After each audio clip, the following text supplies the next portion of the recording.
औज़ुबिल्लाहि मिनश्शैतानिर्रजीम बिस्मिल्लाहिर्रहमानिर्रहीम। अस्सलामुअलैकुम फ्रेंड्स, आज का जो हमारा टॉपिक है वो है Pakistan economic corridor beyond CPEC new regional trade routes. ये टॉपिक इसलिए सेलेक्ट किया गया है कि ये जो टॉपिक है सिर्फ सी पैक की expansion in CPEC phase 2 का ही बयान नहीं करता, बल्कि पाकिस्तान के बदलते हुए जियोग्राफिक और इकोनॉमिक्स रोल का भी एक्सप्लेन करता है।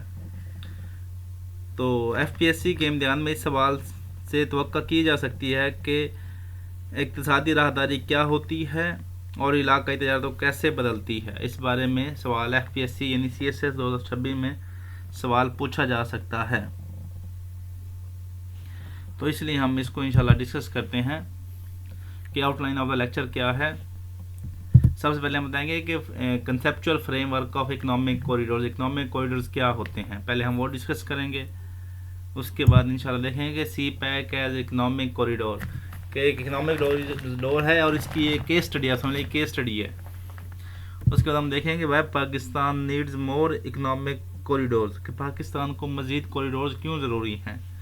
उसके बाद देखेंगे central Asian republics economic corridor वो देखेंगे। उसके बाद international north south transport corridor वो देखेंगे। उसके बाद पाकिस्तान ईरान तुर्की कॉरिडोर ECU को जो फार्मूला बनाया गया। उसके बाद middle east connectivity and Gwadar. उसके बाद देखेंगे कि डिजिटल एंड ट्रेड कॉरिडोर्स क्या होते हैं, जो न्यू ट्रेंड अभी चल रहा है, फाइबर ऑप्टिकल जो सीन चल रहा है उसके बारे में देखेंगे। एकदम इन कॉरिडोर का क्या फ़ायदा है, डिजिटल ट्रेड कॉरिडोर्स क्या हैं। उसके हम देखेंगे economic benefits for Pakistan of economic corridors और स्ट्रेटेजिक और सिक्योरिटी डिमेंशन से भी बताएंगे कि इकोनॉमिक कॉरिडोर्स हमारे लिए क्यों ज़रूरी हैं, स्ट्रेटेजिक भी हैं और सिक्योरिटी डिमेंशन के लिहाज से इकोनॉमिक कॉरिडोर्स क्यों ज़रूरी हैं। तो हम देखेंगे चैलेंजेस एंड कॉन्स्टेंट्स के हमसे सी पैक पर ही लिमिट अपने आप क्यों किया हुआ है, चैलेंजेस और क्या रुकावटें या रोड ब्लॉक्स कौन कौन सी हैं जो हमें दूसरे कॉरिडोर्स में जाने से रोकती हैं। उसके बाद देखेंगे पॉलिसी रिकमेंडेशंस। उसके हम पॉलिसी रिकमेंडेशन करेंगे क्या कौन कौन सी रिकमेंडेशन पर अमल करके हम इन कॉरिडोर से मज़ीद अपने आप को इकोनॉमिकली स्टेबल कर सकते हैं। और एंड पे हम बताएंगे क्रिटिकल एनालिसिस के क्या इनके काम होने के इन कॉरिडोर्स के कामयाब होने के कितने % चांसेस हैं, पॉजिटिव और नेगेटिव। और एंड पे होगा आपका क्विज। ये तो हो गया आपका कहते हैं आउटलाइन ऑफ द लेक्चर्स। अगर आप हमारे चैनल द रनर ग्रुप पर न्यू हैं तो हमारे द रनर ग्रुप को सब्सक्राइब कर लें, इस वीडियो को लाइक करें और अपने दोस्तों के साथ शेयर करें जो इस साल CSS 2026 में अपेयर हो रहे हैं, क्योंकि ये इस साल का एक्सपेक्टेड क्वेश्चन है कि सी पैक फेज़ 2 के बारे में सबने तैयार किया होगा, लेकिन बियॉन्ड द सी पैक जो इकोनॉमिक कॉरिडोर है उसके बारे में आवाम ने तैयार नहीं किया होगा।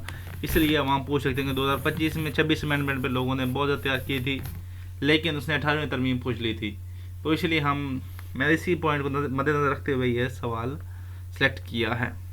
और कमेंट सेक्शन में बताएं कि आपको वीडियो कैसी लगी और इसको कैसे इम्प्रूव किया जा सकता है। तो सबसे पहले हम चलते हैं इंट्रोडक्शन की तरफ। जो आपका इंट्रोडक्शन होता है वो आपके क्वेश्चन का जो पूरे आंसर का समरी होती है, तो आप उसमें क्या क्या डिस्कस करते हैं। और आपका जो इंट्रोडक्शन होना चाहिए वो 3/4 पेज पे मुश्तमिल होना चाहिए। यानी जो आपका पहला क्वेश्चन आप पर सवाल नंबर लिखते हैं, उसकी हेडिंग लिखते हैं, नीचे इंट्रोडक्शन लिखते हैं, तो वो आपके पूरा पेज का वहीं तक इंट्रोडक्शन होना चाहिए और खूबसूरत लिखा हो। यानी उसमें आपको इस तरह आप ट्रेनिंग लिख के इंट्रोडक्शन तैयार करें कि आपका उसी पेज पे आपका जो आपका पूरा एक समरी ऑफ द क्वेश्चन वो उस पेज पे आ जाए। तो अभी हम देखते करते हैं कि मैंने जो अभी इतनी बड़ी आउटलाइन बनाई उसका इंट्रोडक्शन कैसे लिखेंगे, समरी ऑफ द क्वेश्चन कैसी होगी। सबसे पहले होगा Pakistan as a emerging regional connectivity hub. Pakistan तेज़ी से उभरते हुए रीजनल कनेक्टिविटी मरकज़ के तौर पर सामने आ रहा है, जहां इसका geographic position Asia, middle Asia, central Asia और यूरोप को आपस में जोड़ने की गैर मुल्की सलाहियत रखता है। उसके बाद है beyond CPEC diversified corridor strategy. CPEC से आगे बढ़ते हुए पाकिस्तान ने अब यानी डाइवर्सिफाई इकनॉमिक कॉरिडोर की हिकमत अमली इख्तियार की है, जिसका मकसद किसी एक मनसूबे पर इंसार कम करना और रीजनल ट्रेड के लिए मुतअद्दिद रास्ते फराहम करना है। उसके बाद linking Central Asia, Middle East and Europe. इन नई राहदारियों के जरिए Pakistan Central Asia, Middle East और यूरोप के दरमियान एक मौसर तजारती राब्ता कायम कर रहा है, जिससे ज़मीनी और बहरी तजारत के मौक़ों में नुमायाँ इजाफा मुतवक्के है। उसके बाद है trade led growth and Jio economic shift. ये हिकमत अमली पाकिस्तान को तजारत पर मबनी माशी तरक्की की राह की तरफ लेके जा रही है, जहाँ जियो पॉलिटिक्स की बजाय जियो इकनॉमिक्स को खारजा पॉलिसी का मरकजी स्तून बनाया जा रहा है। और connectivity for stability and resilience. इलाकाई कनेक्टिविटी न सिर्फ माशी इकनॉमिक स्टेबिलिटी बल्कि कौमी सलामती और रियासती मजबूती के लिए भी बहुत ज़रूरी है, क्योंकि इकनॉमिक स्टेबिलिटी इलाकाई अमन, ताउन और लचकदार रियासती ढांचे को स्टेट स्ट्रक्चर को फ़रोग देता है। ये तो हो गया आपका इंट्रोडक्शन कि आपने सब कुछ बता दिया कि इसमें क्या क्या है। ट्रेड लेड ग्रोथ शिफ्ट हो रहा है हमारी, और शिफ्ट हो रही है, फॉरेन पॉलिसी शिफ्ट हो रही है, कनेक्टिविटी की स्टेबिलिटी के लिए क्यों जरूरी होता है। ये हो गया इंट्रोडक्शन। अभी हम देखते हैं कि conceptual framework of the economic corridor. Economic corridor क्या होते हैं? तो इसका पहला पॉइंट है integrated transport, trade, energy networks. Economic corridor मोए सड़क का नाम नहीं बल्कि ट्रांसपोर्ट, ट्रेड और तवानाई के बाहम मरबूत नेटवर्क्स का मजमूआ है, जो पैदावार की कहते हैं तरसेल यानी कम्युनिकेशन और मंडियों को एक मुसलसल माशी सिलसिले से जोड़ता है। उसके बाद है trade facilitation plus industrial development. कामयाब इकोनॉमिक कॉरिडोर का असल मकसद कस्टम्स रिफॉर्म्स, सनती स्पेशल इकोनॉमिक जोन्स और वैल्यू एडिशन होता है, ताकि सिर्फ ट्रांजिट नहीं बल्कि मकामी रोजगार और एक्सपोर्ट्स में इजाफा मुमकिन हो। उसके बाद है regional integration through connectivity.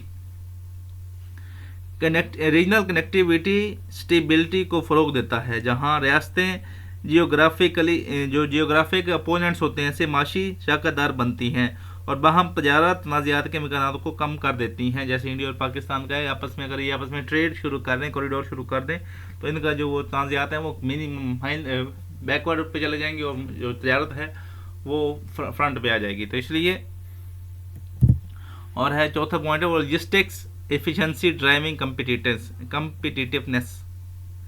Logistic की कारकर्दगी किसी भी माशत की कैपेसिटी का पैमाना है, क्योंकि वक्त, लागत और एतमाद में कमी बराह रास्त एक्सपोर्ट्स, इन्वेस्टमेंट और ग्लोबल दर्जाबंदी को बेहतर बनाती है।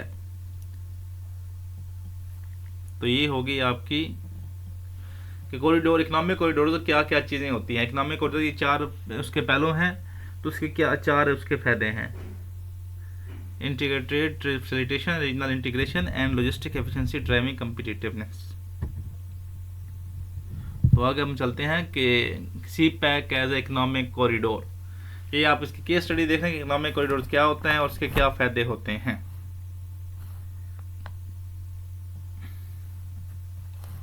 तो सबसे पहले इसका वो फैक्ट नोट कर लें।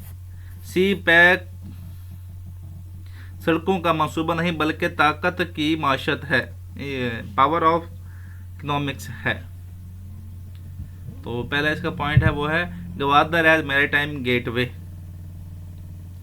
गवादर को सी पैक का बैरी गेटवे बनाया गया, जो पाकिस्तान को बहरा अरब के जरिए सेंट्रल एशिया, मिडल ईस्ट और अफ्रीका से जोड़कर रीजनल ट्रेड में स्ट्रेटेजिक अहमियत देता है।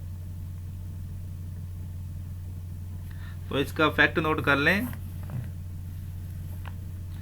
तो Gwadar is a positions as an alternative to Strait of Malacca alternative है उसका। उसके बाद है इंफ्रास्ट्रक्चर लेड ग्रोथ मॉडल। सी पैक का बुनियादी मकसद इंफ्रास्ट्रक्चर के जरिए माशी तरक्की है, जहां सड़कें, रेल, पोर्ट्स और डिजिटल नेटवर्क सरमायाकारी, तजारत और इलाकाई रब्त को फ़रोग देना है। तो इसका फैक्ट नोट कर लें। Over 25 million invested in transport infrastructure. Over $25 billion invested in transport infrastructure through the CPEC economic corridor. उसके बाद है energy security and power generation. Energy crisis ने पाकिस्तान की तरक्की रोकी, जिसे सी पैक ने बिजली की पैदावार और एनर्जी सिक्योरिटी के जरिए सनती बहाली और माशी इस्तेकाम की बुनियाद फराम की। सी पैक ने जो पाकिस्तान की एनर्जी सिक्योरिटी थी उसको बेहतर किया, पावर जनरेशन बढ़ाई, जिससे पाकिस्तान की इंडस्ट्रियल ग्रोथ में बेहतरी आई। तो इसका फैक्ट नोट कर लें। CPEC energy projects added 8,000 plus megawatt to national grid. उसके बाद है special economic zone for industrial relocation. Special economic zones का मकसद चीनी इंडस्ट्रीज की मुंतकली यानी रीलोकेशन, मकामी लोकल पैदा प्रोडक्शन और बरामद एक्सपोर्ट में इजाफा है, ताकि सी पैक को ट्रांजिट की बजाय सनती राहदारी बनाया जा सके, इंडस्ट्रियल कॉरिडोर बनाया जा सके। जस्ट ट्रांसपोर्ट ना बल्कि ये इंडस्ट्रियल कॉरिडोर भी बनाया जा सके। तो इसका फैक्ट नोट कर लें। 9 priority special economic zones approved under CPEC. 9 जो हैं स्पेशल इकोनॉमिक जोन्स अप्रूव हुई हैं सी पैक के कॉरिडोर में।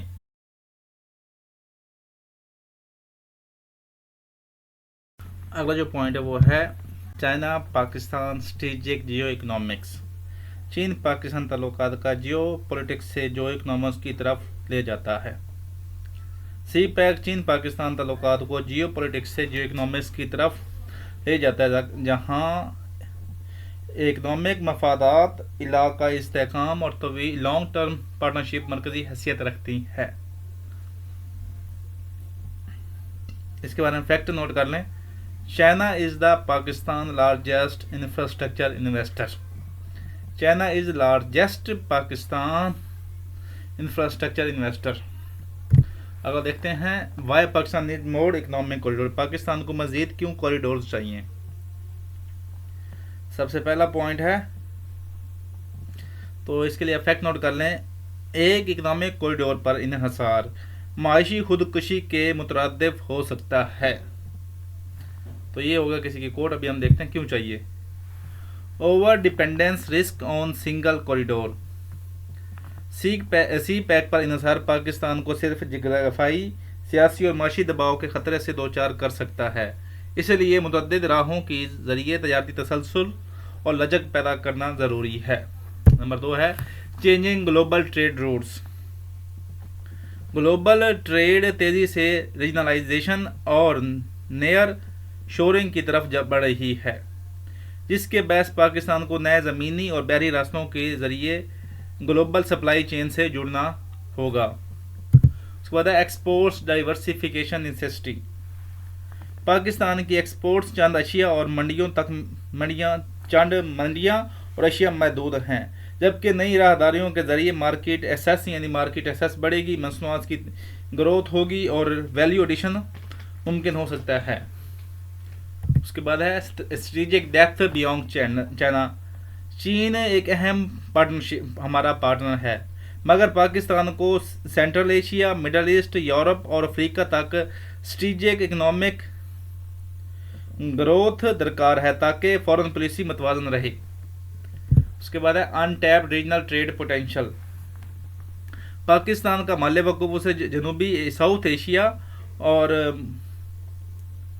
वो वेस्ट एशिया के दरमियान कुदरती तजारती पुल बनाता है, मगर ये सलाहियत अभी तक मुकम्मल तौर पर इस्तेमाल नहीं हो सकी, इसलिए पाकिस्तान को नए इकोनॉमिक कॉरिडोर चाहिए। ये 5 वजूहात हैं, आप ये नोट कर लें कि एक पर कॉरिडोर वो खुदकुशी के बराबर होता है। चेंजिंग ग्लोबल ट्रेड चेंज हो रही है, तो इसलिए हमें अपने रूट्स चेंज करने चाहिए। उसके बाद हमें एक्सपोर्ट करने चाहिए, हम चाइना को कितना कुछ एक्सपोर्ट कर सकते हैं जो हमसे कम चाइना से कम डेवलप मुल्क हैं, उनको भी हम एक्सपोर्ट करना चाहते हैं। स्ट्रेटेजी है बिलोंग से ना कि हम सिर्फ चाइना पर डिपेंड नहीं रह सकते, हमें और भी दूसरों Europe, central Asia, middle east तक भी हमें एक्सेस चाहिए। और अनटैप रीजनल ट्रेड पोटेंशियल कि हमारा जो है हमें रीजनल तक नहीं चाहिए, हमें सेंट्रल एशिया की तरफ मूव करें, मिडिल एशिया मूव करें या फिर ऊपर यूरोप की तरफ मूव करें, तो इससे हमारा पोटेंशियल है, हम बढ़ सकते हैं। तो ये हो गया हमारे। उसके बाद देखते हैं अब हम बताएंगे कौन कौन से कॉरिडोर हैं हमारे पास। सबसे पहले है central Asia republics economic corridor. तो इसके बारे में आप पहला पॉइंट नोट कर लें आप, access to energy rich Central Asia. ये कॉरिडोर पाकिस्तान को तवानाई से मालामाल सेंट्रल एशिया रास्तों से जोड़ता है, जिससे गैस, तेल और बिजली की इंपोर्ट के जरिए तवानाई एनर्जी सिक्योरिटी और सनती पैदावार के इम्कानात बढ़ पैदा हो सकते हैं, कि हमारी सनती ग्रोथ हो सकती है। इसका ये पहला फायदा। तो इसका फैक्ट नोट कर लें, central Asia holds over 4% of global energy reserves. ये हो गया आपका फैक्ट। उसके बाद है ट्रांजिट ट्रेड विया अफगानिस्तान रूट्स। अफगानिस्तान के जरिए ज़मीनी रास्ते पाकिस्तान को सेंट्रल एशिया तक सबसे मुख्तसर तजारती राहदारी फराहम करता है, जिससे ट्रांजिट फीस, इलाकाई तजारत और लॉजिस्टिक सेक्टर को फ़रोग मिलता है। तो इसका फैक्ट नोट कर लें कि अगर हम सेंट्रल एशिया तक हमारा जो है transit route can reduce transport cost by 30 to 40%। उसके बाद है कासा 1000 एनर्जी कनेक्टिविटी। कासा मंसूबा पाकिस्तान को किर्गिस्तानिस्तान और ताजिकिस्तान से सस्ती बिजली फराहम करने के लिए बनाया गया, जो तवानाई की ग्रोथ और इलाकाई तामुन की प्रैक्टिकल एग्जाम्पल है। तो इसका फैक्ट नोट कर लें, CASA 1000 transmit 100 megawatt of electricity. तो ये उसके बाद है रीजनल इकोनॉमिक इंटरडिपेंडेंस। ये कॉरिडोर इलाकाई रियासतों के दरमियान माशी बाहमी इन्हासार को फ़रोग देता है, यानी इंटरडिपेंडेंस को फ़रोग देता है। रीजनल इकोनॉमिक इंटरडिपेंडेंस को फ़रोग देता है, जिससे तनाज़ात की बजाय तामुन बढ़ता है, तजारत में भी और मुश्तरका तरक्की का रुझान मजबूत होता है। तो इसका आप कोड नोट कर लें, economic interdependence reduce conflict probability. Economic interdependence reduce conflict probability. ये हो गया आपका फैक्ट करेक्ट कॉरिडोर के बारे में। अभी दूसरा जो कॉरिडोर है वो है international north south transport corridor. तो इसका पहले कोड नोट कर लें, जो रियासतें मुतबादिल इकनॉमिक कॉरिडोर नहीं बनाती वो आलमी तजारत में गैर मुतल्लिक यानी इररेलेवेंट हो जाती हैं। जो रियासतें मुतबादिल यानी अल्टरनेटिव इकनॉमिक कॉरिडोर्स नहीं बनाती वो ग्लोबल ट्रेड में इररेलेवेंट हो जाती हैं। ये हो गया आपका, लिखेंगे। अब इसकी आते हैं, इसकी सपोर्ट। पहला जो इसका फ़ायदा है वो है linking South Asia to Europe. Pakistan को साउथ एशिया से यूरोप तक रेलवे, सड़क और बहरी नेटवर्क के जरिए जोड़ता है, जो international north south transport corridor है, जिससे ग्लोबल मार्केट्स तक बराह रास्त रसाई और तजारती ग्रोथ में मुमकिनात पैदा हो सकते हैं। इससे पाकिस्तान की आलमी मंडियों तक बराह रास्त एक्सेस बढ़ेगी और तजारती जो है वो ट्रेड बढ़ने के भी चांसेस हैं। तो इसकी एग्जांपल नोट कर लें कि India Russia cargo shipments tested via International north south transport Corridor in 2014 के 2024 में इस पे एक्सपेरिमेंट किया गया था, इंडिया और रशिया ने किया था। उसके बाद है Pakistan Iran Russia trade axis. ये कॉरिडोर पाकिस्तान, ईरान और रूस के दरमियान नए तजारती महवर की बुनियाद रखता है, जो तवानाई, ज़राई अजनास और इंडस्ट्रियल प्रोडक्ट्स की बाहमी तजारत को फ़रोग देता है।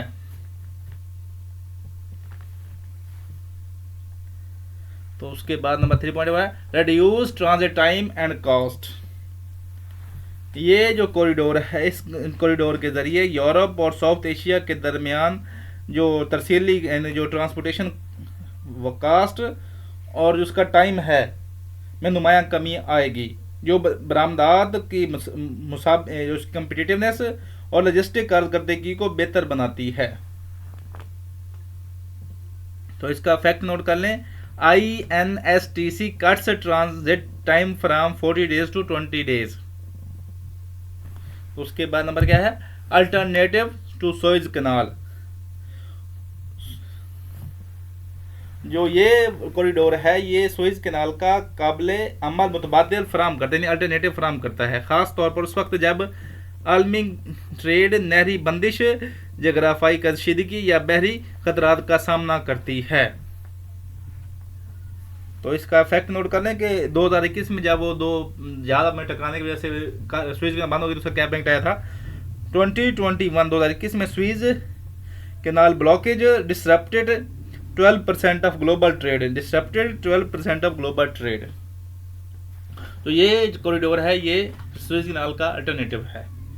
अगला कॉरिडोर वो है मल्टीलैटरल इकोनॉमिक कोऑपरेशंस। ये जो कॉरिडोर है ये मल्टीलैटरल कोऑपरेशन को फ़रोग देता है, जहां इलाकाई रियासतें मुश्तरका मफादात के तहत इकोनॉमिक इंटीग्रेशन, ट्रस्ट बिल्डिंग और पायदारी तरक्की यानी स्टेबल ग्रोथ की तरफ बढ़ती हैं। तो इसका फैक्ट कोड नोट कर लें, कनेक्टिविटी फोस्टर यानी जो आपस में कनेक्टिविटी फोस्टर यानी प्रमोट करती है कॉपरेशन बियॉन्ड पॉलिटिक्स। ये किसने कहा, UN ने कहा है। ये हो गया आपका international north south transport corridor. उसके बाद देखते हैं हम पाकिस्तान ईरान तुर्की कॉरिडोर। तो सबसे इसका पहला जो पॉइंट है वो, तो इसका पहले आप पॉइंट नोट कर लें कि यूरोप तक रसाई सिर्फ समंदरों से नहीं बल्कि ज़मीनी राहदारियों से भी मुमकिन है। ये हो गई आपकी कोर्ट होगी। अब इसको बताते हैं कि ये क्या है। उसके बाद पहले revival of ECO trade routes. ये कॉरिडोर तरीकी तजारती रास्तों की दोबारा बहाली का मंसूबा है, जो पाकिस्तान, ईरान और तुर्की के दरमियान ज़मीनी राब्ते को मजबूत बनाकर रीजनल ट्रेड को फ़ाल करता है। उसके बाद direct access to European market. ये कॉरिडोर पाकिस्तान को यूरोपीय मंडियों तक बराह रास्त ज़मीनी रसाई फराहम करता है, जिससे बरामदी एक्सपोर्ट का वक्त कम और तजारती कम्पिटिटिव में इजाफा मुमकिन है। इससे एक्सपोर्ट का जो टाइम है वो भी कम होगा और जो ट्रेड कम्पिटिटिवनेस है वो भी बेहतर होगी। उसके बाद है लो कास्ट लैंड कनेक्टिविटी। ज़मीनी कनेक्टिविटी बहरी रास्तों के मुकाबले में कम लागत और कम वक्त में तजारत को मुमकिन बनाती है, ख़ास तौर पर टेक्सटाइल और ज़रई बरामदात के लिए। ये रोड जो है ये हमें ज़मीनी कनेक्टिविटी बहरी रास्तों के ज़रिए ख़ास तौर पर टेक्सटाइल और ज़रई एक्सपोर्ट्स के लिए बहुत ज़रूरी है। तो इसका इफेक्ट नोट कर लें, land routes reduce logistics cost by up to 25%। Land routes reduce logistics cost by up to 25%। उसके बाद है मुस्लिम वर्ल्ड इकोनॉमिक इंटीग्रेशन। ये कॉरिडोर मुस्लिम ममालिक के दरमियान माशी इंटीग्रेशन, मुश्तरका मंडी और इज्तमाही खुद अंसारी यानी कोलैटरल इंटरडिपेंडेंस को फ़रोग देता है, जो सियासी यकजहती को भी इक्तिसादी बुनियाद पर इकनॉमिक्स बुनियाद फराहम करता है, इकनॉमिक बेस फराहम करता है। तो इसके कोड नोट कर लें, intra OIC trade remains below 20%। Intra OIC trade remains below 20%। अगला कॉरिडोर कौन सा है, वो है middle east connectivity and Gwadar. तो इसका जो फैक्ट है पहले नोट कर लें, गवादर पोर्ट की असल ताकत चीन नहीं बल्कि गल्फ स्टेट्स हैं। तो ये हो गया आपका फैक्ट। उसके बाद हम देखते हैं ये क्या है, energy trade with gulf states. Gwadar के जरिए पाकिस्तान गल्फ स्टेट्स से तेल, गैस और पेट्रोलियम मसनूआत की तजारत को वसअत दे सकता है, जिससे तवानाई तहफ़्फ़ुज़, सप्लाई ग्रोथ और दरामदी का लागत में कमी मुमकिन है।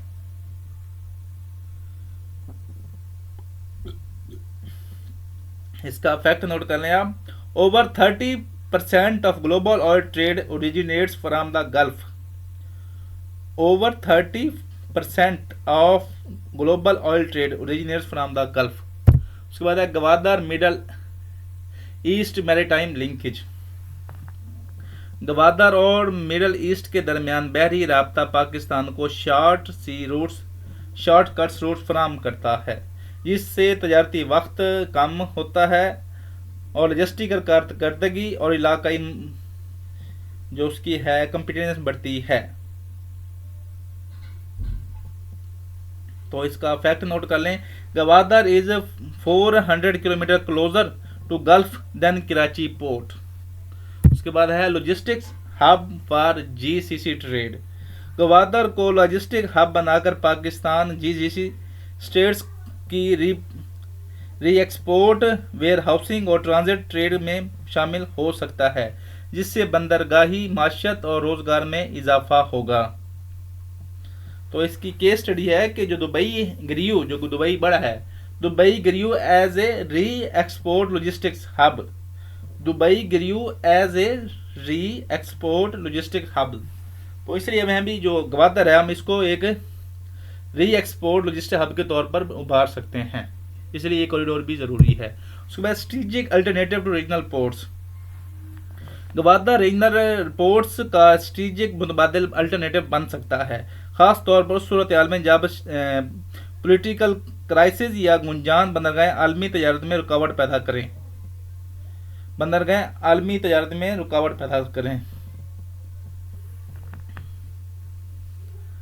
तो इसका एग्जाम्पल है port congestion disturbed supply chain during कोविड-19।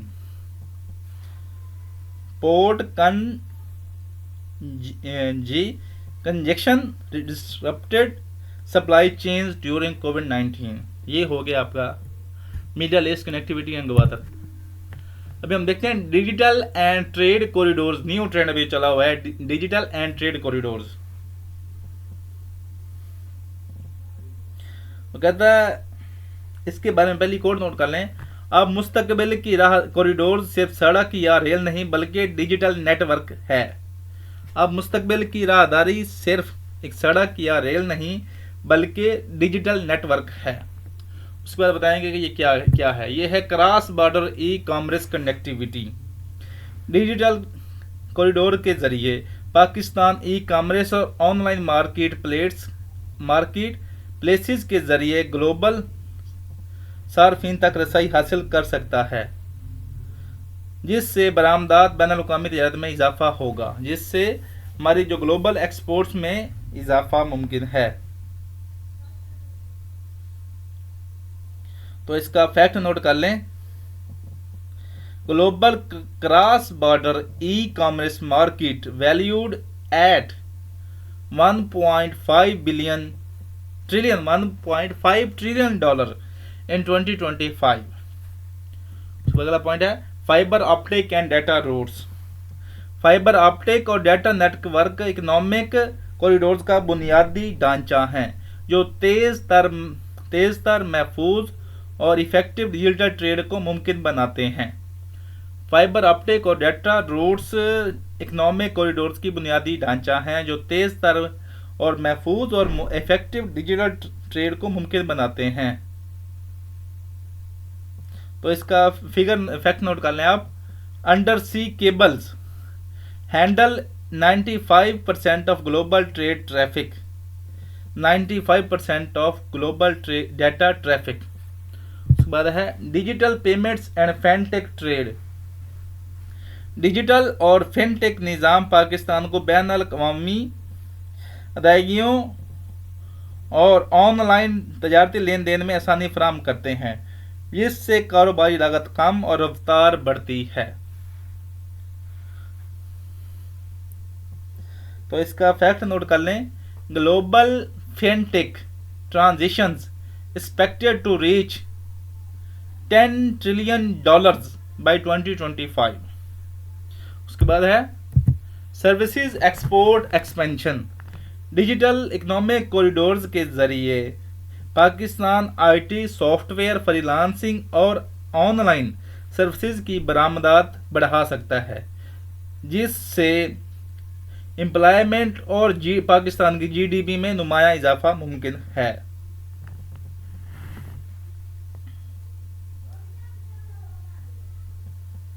तो इसकी एग्जांपल है कि Philippines leverage digital services corridor to boost export. इसकी एग्जांपल को देखने में भी सीखना चाहिए। Philippines leverage digital services corridors to boost exports. उसके बाद है technology driven economic corridors. Technology पर डिपेंडेंट इकोनॉमिक कॉरिडोर माशी तरक्की से जोड़ती है, जो मुस्तकबिल की आलमी तजारत में पाकिस्तान की कम्पिटिटिवनेस को बढ़ाती है। तो इसकी कोड नोट कर लें आप। Digital corridors are the highways of 21 century trade. Digital corridors are the highways of 21 century trade. ये हो गया digital trade and corridors new trends. हमारे पास अभी कितने हो गए? एक सेंट्रल एशिया हो गया, एक यूरोप वाला नॉर्थ साउथ हो गया, उसके बाद पाकिस्तान ईरान तुर्की हो गया, उसके बाद अभी हमने देखा है वो middle East and Gwadar port देखा है कॉरिडोर। उसके बाद अभी हमने 5 कॉरिडोर देख रहे हैं, सी पैक के अलावा पाकिस्तान को एक्सेसिबल हैं। तो आपका क्वेश्चन इस 5 पर मुश्तमिल हो जाता है। अगर ये ऐसे में आ जाए तो फिर आपने इसको आगे मजीद लेके चलना है। उसके बाद देखते हैं हम कि इकोनॉमिक बेनिफिट्स फॉर पाकिस्तान के इनके जरिए पाकिस्तान को क्या फायदा होगा। तो इसका पहले फैक्ट नोट कोड नोट कर लें। इकोनॉमिक कॉरिडोर सिर्फ सड़कें नहीं बल्कि मुल्क की तकदीर बदल देते हैं। ये हो गया। अभी हम पहले देखते हैं कि increase exports and foreign exchange. Economic corridor से एक्सपोर्ट में इजाफा और फॉरेन एक्सचेंज में स्टेबिलिटी आती है, जिससे करेंसी वैल्यू मजबूत होती है और तजारती जो ट्रेड डेफिसिट कम होता है। तो इसका फैक्ट नोट कर लें कि Pakistan exports increase by 20% due to CPEC linked routes in 2025। उसके बाद है transit trade revenue generation. Transit trade Pakistan के लिए सालाना अरबों रुपए की आमदनी पैदा करती है, खास तौर पर सेंट्रल एशिया और गल्फ स्टेट्स में जुड़ने वाले रास्तों के जरिए, जो मायशत का नया सतून बनते हैं। तो पाकिस्तान का जो transit trade contributes over 1.5 billion annually to Pakistan GDP. उसके बाद अगला है industrial growth and employment. Economic corridor जो प्रोजेक्ट्स होते हैं सनती तरक्की और रोजगार के मौके फराहम करते हैं, जैसे स्पेशल इकोनॉमिक जोन्स और सरमायाकारी सेंटर्स, जो मकामी माशत को एक्टिव करते हैं, फाल करते हैं और लोकल एम्प्लॉयमेंट जनरेट करते हैं। तो इसका फैक्ट नोट कर लें आप। Special economic zones under CPEC created 1.5 lakh plus jobs by 2024 in Pakistan. अगला है reduced logistic and trade cost. Economic corridors के जरिए लॉजिस्टिक और ट्रेड कॉस्ट कम होती है, जिससे एक्सपोर्ट बढ़ती है और इंपोर्ट्स दोनों की आपस में जो है बराबरी मुमकिन होती है। तो इसका फैक्ट नोट कर लें। Transit routes reduce shipping cost by up to 30%। उसके बाद अगला है market access diversification. Economic corridors Pakistan को मुतअद्दिद आलमी मंडियों तक रसाई फराहम करते हैं, जिससे एक्सपोर्ट्स किसी एक मार्केट पर डिपेंड नहीं करती और तजारती खतरात कम हो जाते हैं। हमारी ट्रेड एक्स जो उसके डेंजर्स हैं वो कम हो जाते हैं। उसके बाद नंबर 6 जो इसका बेनिफिट होता है पाकिस्तान, वो है sustainable long term economic growth. ये मंसूबे पाकिस्तान के लिए पायदार लॉन्ग टर्म माशी तरक्की के मौके पैदा करते हैं, जहां सरमायाकारी यानी इन्वेस्टमेंट, एक्सपोर्ट्स, ट्रांजिट और सनती तरक्की स्टेबल बुनियाद फराहम करती है। तो इसका फैक्ट कोड नोट कर लें। Infrastructure corridors are engine of the sustainable growth. ये किसने कहा है? ये वर्ल्ड बैंक ने कहा है। पाकिस्तान को इकोनॉमिक कॉरिडोर से क्या बेनिफिट्स होते हैं, ये हमने 6 लिखे हैं। ये भी आप पहले हमने डिस्कस किए हैं economic impacts of economic corridors for Pakistan. अभी हम डिस्कस करेंगे कि इकोनॉमिक कॉरिडोर स्ट्रेटेजिकली और सिक्योरिटी के लिए कैसे बेहतर होते हैं। तो सबसे पहला जो पॉइंट है, पहले कोटेशन नोट कर लें आप, कि आज तक सिर्फ फौज से नहीं नापी जाती बल्कि इकोनॉमिक कॉरिडोर से भी नापी जाती है। तो सबसे पहला पॉइंट जो है वो है जियो इकोनॉमिक्स रिप्लेसिंग जियो पॉलिटिक्स। इकोनॉमिक कॉरिडोर्स और तजारती नेटवर्क अब सियासत की बजाय माशी ताकत के जरिए खित्ते की हुक्मरानी में असर डाल रहे हैं, जो फौजी कुव्वत की अहमियत कम करते हैं। तो इसकी कोड नोट कर लें आप, जियो economics is the neo Jio politics. ये किसने कहा? ये किशोर मोबोबानी ने कहा है, महबूबानी ने कहा है। अगला स्टॉप पॉइंट है वो है strategic depth through connectivity.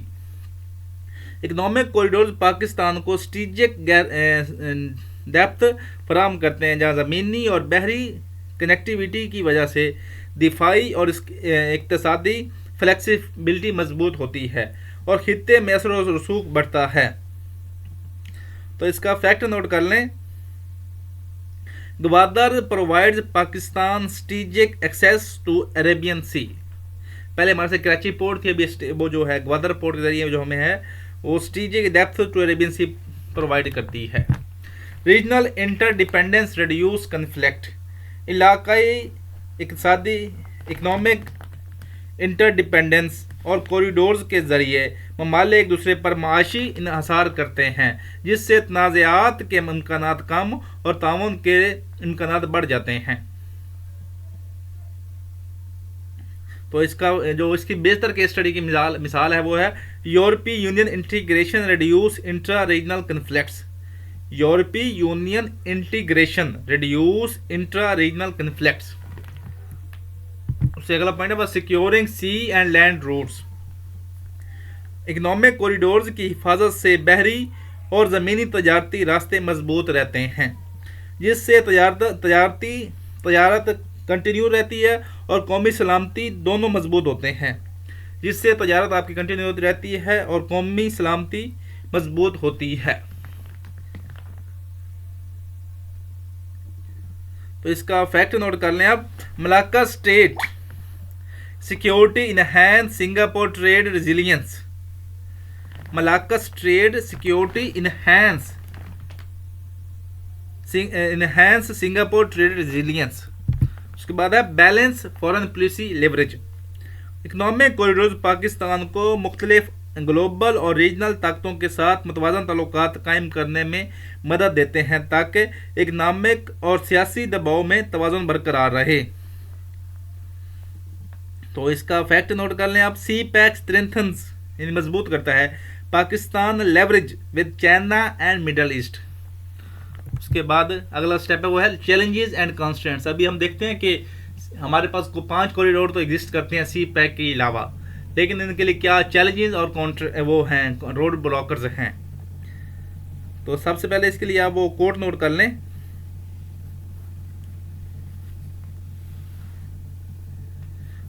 Economic corridor जो प्रोजेक्ट्स होते हैं सिर्फ मौके नहीं बल्कि खित्ते की सियासी खतरात की अक्कासी भी करते हैं। खित्ते की सियासी खतरात की अक्कासी भी करते हैं। तो सबसे पहला पॉइंट है वो है regional instability and conflicts. Regional instability, border clashes और इकोनॉमिक क्लैशेस राहदारियों के सिलसिले और सरमायाकारी को मुतासिर करते हैं, जिससे जो इकोनॉमिक कॉरिडोर के प्रोजेक्ट्स की देरपा कामयाबी खतरे में आ जाती है।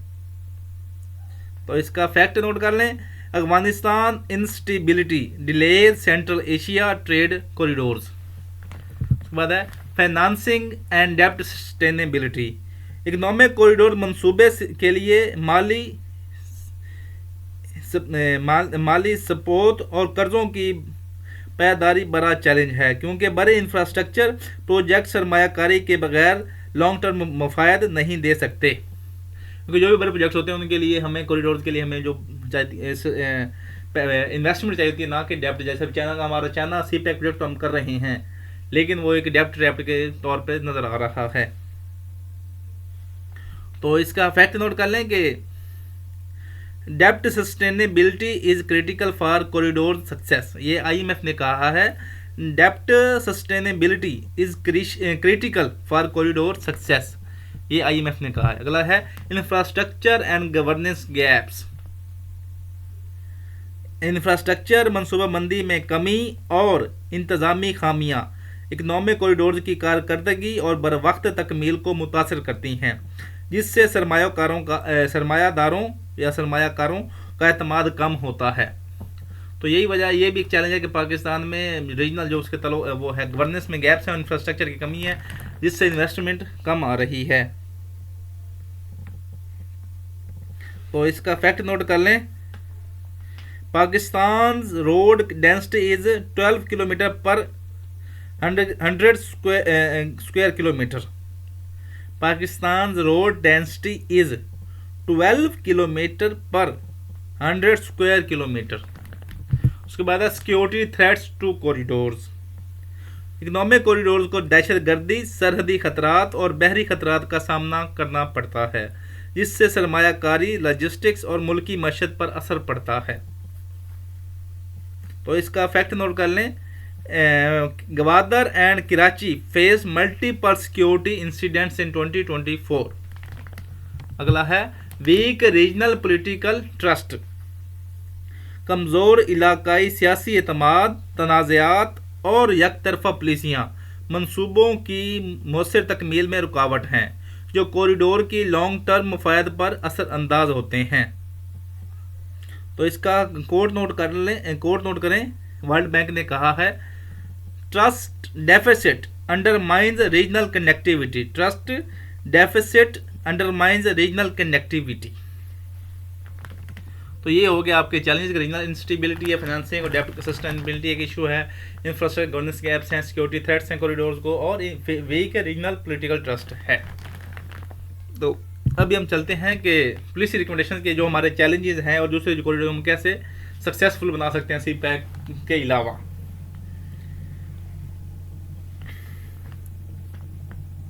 तो इसका पहले आप कोड नोट करेंगे, सिर्फ मंसूबे बनाना काफ़ी नहीं, पॉलिसी और हिकमत अमली ही राहदारियों की कामयाबी की ज़मानत है। कि सिर्फ मंसूबे बनाना ही काफ़ी नहीं, कि हमारे पास 5 कॉरिडोर तो हैं, लेकिन पॉलिसी और इम्प्लीमेंटेशन ही राहदारियों की कामयाबी की ज़मानत है। तो सबसे पहली जो रिकमेंडेशन है वो है adopt diversify corridor diplomacy. Pakistan को डाइवर्सिफाइड इकोनॉमिक कॉरिडोर्स पार्टनरशिप बनाने की पॉलिसी अपनाना होगी, ताकि किसी एक मुल्क या रास्ते पर इंसार कम और रीजनल रसूख मजबूत हो। दूसरा पॉइंट है invest in regional infrastructure. Pakistan को खित्ते में इंफ्रास्ट्रक्चर में सरमायाकारी बहुत ज़रूरी है, ताकि सड़क, रेल और बंदरगाहें निज़ाम मुस्तकिम और काबिल भरोसा हों, जो तजारती बहाव और सनती तरक्की को बढ़ाने में मदद करें। उसके बाद तीसरा पॉइंट हुआ है strengthen economic diplomacy mechanism. Economic corridors के लिए मजबूत इकोनॉमिक डिप्लोमेसी और ताउन के इदारे बनाना ज़रूरी हैं, ताकि तनाज़ात कम हों और बैन अल-अक़वामी पार्टनरशिप स्टेबल हो सके। उसके बाद है ensure corridor security framework. Economic corridors की हिफाजत के लिए सिक्योरिटी फ्रेमवर्क और ख़तरात का मौसर मैनेजमेंट ज़रूरी है, ताकि सरमायाकारी और तजारती बहाव में रुकावटें ना आएँ। उसके बाद है improve trade facilitation reforms. Pakistan को तजारती ट्रेड रिफॉर्म्स जैसे कस्टम सिंप्लिसिटी, जो उसकी डॉक्यूमेंट्स की डिजिटलाइजेशन और लॉजिस्टिक्स मैनेजमेंट से राहदारियों की कारकर्दगी बेहतर होती है और बरामदात की मुसाबकत बढ़ती है, इसलिए पाकिस्तान को इन पर अमल करना चाहिए। उसके बाद है align corridors with export strategy. Pakistan को इकोनॉमिक कॉरिडोर्स की जो पॉलिसी और पॉलिसी को एक्सपोर्ट स्ट्रेटजी के साथ अलाइन करना चाहिए ताकि सरमायाकारी सनती जोन्स और बरामदात के दरमियान हम आंगी पैदा हो सके। तो ये हो गई आपकी पॉलिसी रिकमेंडेशंस। अभी हम करेंगे क्रिटिकल एनालिसिस। क्रिटिकल एनालिसिस में हम बताएंगे कि क्या इकोनॉमिक कॉरिडोर क्या पाकिस्तान में इम्प्लीमेंटेबल हैं कि ये नहीं है। उसके बाद सबसे पहला पॉइंट है वो है corridor succeed with political stability. Corridor मंसूबे सिर्फ सियासी इस्तेकाम और पुलिसी तसलसल से ही कामयाब होते हैं जहाँ हुकूमतें मुस्तकिल और इंटरकनेक्टेड पुलिसियों के मंसूबे पर अमल दरामद करती हैं। उसके बाद है infrastructure alone insufficient for growth. सिर्फ इंफ्रास्ट्रक्चर पर इंसार करने से इकोनॉमिक तरक्की ग्रोथ मुमकिन नहीं है क्योंकि सरमायाकारी मार्केट तक एक्सेस और इंसानी वसाइल भी कामयाबी के लिए ज़रूरी हैं। कि वो उसमें बता रहा है कि पॉलिटिकल स्टेबिलिटी बहुत ज़रूरी है और इंफ्रास्ट्रक्चर नहीं बाकी दूसरे पैरामीटर्स भी हैं। उसके बाद रीजनल कॉपरेशन की डिटर्मिनेंट। इकोनॉमिक कॉरिडोर की कामयाबी में इलाकाई ताउन रीजनल कॉपरेशन और शराकत दारी बुनियादी किरदार अदा करते हैं क्योंकि मुश्तरका कवानीन ट्रांजिट मुआहदे और सियासी एतमाद लॉन्ग टर्म फ़ायदा यकीनी बनाते हैं। उसके बाद है security and governance decisive factors. Security और हुकूमती मेयार की कमी से सरमायाकारी लॉजिस्टिक्स और बरामदार मुतासर होती हैं और मंसूबे की लॉन्ग टर्म फ़ायदे खतरे में आ जाते हैं। तो डिसिसिव फैक्टर्स एंड गवर्नेंस और सिक्योरिटी, ये हो गया आपका क्रिटिकल एनालिसिस। अभी हम चलते हैं कंक्लूजन की तरफ। कंक्लूजन हमेशा आपका बैलेंस और फॉरवर्ड लुकिंग होना चाहिए। तो सबसे पहला पॉइंट है beyond CPEC strategic necessity. CPEC के अलावा देखकर इकोनॉमिक कॉरिडोर्स की ज़रूरत सिर्फ एक स्ट्रेटेजिक फैसला है क्योंकि ये पाकिस्तान को रीजनल ट्रेड, एनर्जी और सरमायाकारी में बेइंतहा मौके फराहम करते हैं। दूसरा पॉइंट है मल्टीपल कॉरिडोर्स इंश्योर रिजिलियंस। मुतअद्दिद इकोनॉमिक कॉरिडोर्स की मौजूदगी से पाकिस्तान में इक्तिसादी लचक और इस्तेकाम में इजाफा होता है। अगर एक रास्ता किसी वजह से मुतासर हो जाए तो दूसरे मुबादर से भी तजारती ट्रेड कंटिन्यू रखी जा सकती है। उसके बाद जियो economics future demands connectivity. Future की जियो इकोनॉमिक्स हिकमत अमली के मुताबिक खित्ते में कनेक्टिविटी बहुत ज़रूरी है क्योंकि आलमी माशत और खित्ते की तरक्की के लिए कनेक्टिविटी और मुश्तरका ट्रेड लाजमी मौके हैं, मुश्तरका लाजमी है। उसके बाद है smart execution defines Pakistan success. Pakistan की कामयाबी का दारोमदार अक्लमंद मनसूबाबंदी और मौसर इम्प्लीमेंटेशन पर है। सिर्फ मंसूबे बनाना काफ़ी नहीं है बल्कि इन्हें ट्रांसपेरेंट और टेक्नोलॉजी के ज़रिए बर वक्त मुकम्मल करना भी लाजमी है। तो इसमें जो वे फॉरवर्ड है वो है स्मार्ट एक्सिक्यूशन। तो ये हो गया आपका कंक्लूजन। अभी हम डिस्कस करते हैं, अब आएगा आपके लिए क्विज़। तो इसके आपने आंसर हमें शॉर्ट क्वेश्चन में देने हैं। अगर मैं बोलूँगा तो टाइम लग जाए जिससे वीडियो लेंथी हो जाएगी। तो ये हो गया आपका क्विज़। इसके आंसर आपने कमेंट सेक्शन में देने हैं। वीडियो देखने के लिए सब भाइयों का शुक्रिया। वस्सलाम।